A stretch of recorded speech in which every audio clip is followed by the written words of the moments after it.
Assalamu alaikum, I'm Aisha and you're watching Samaa News. Here are today's headlines.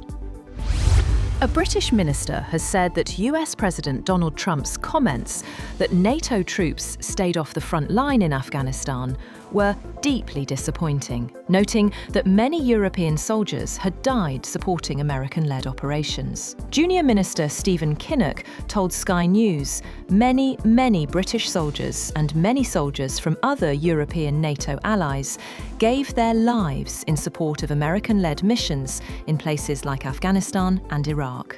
He added that anybody who seeks to criticise what forces did and the sacrifices that they made is plainly wrong. US President Donald Trump has said that the United States has an armada heading toward Iran, but hoped he would not have to use it, as he renewed warnings to Tehran against killing protesters or restarting its nuclear program. US officials say the aircraft carrier USS Abraham Lincoln and several guided missile destroyers will arrive in the Middle East in the coming days. One official said additional air defense systems were also being eyed for the Middle East, which could be critical to guard against any Iranian strike on US bases in the region. On the other hand, Trump has withdrawn an invitation for Canada to join his Board of Peace initiative aimed at resolving global conflicts. Trump's about-face follows Canadian Prime Minister Mark Carney's speech at the World Economic Forum in Davos, where he openly decried powerful nations using economic integration as weapons and tariffs as leverage. US President Donald Trump has said that his meeting with Ukrainian President Volodymyr Zelenskyy in Davos was very good and that the war in Ukraine has to end. Trump spoke briefly after the hour-long meeting, saying his message to Russian President Vladimir Putin was clear. Zelenskyy had earlier planned to skip Davos to stay in Kyiv amid power outages caused by Russian strikes. Vietnam's top leader, Tu Lam, has been reappointed as head of the ruling Communist Party for the next 5 years, after a unanimous vote by its Central Committee, as he pledged to turbocharge growth in the export-reliant nation.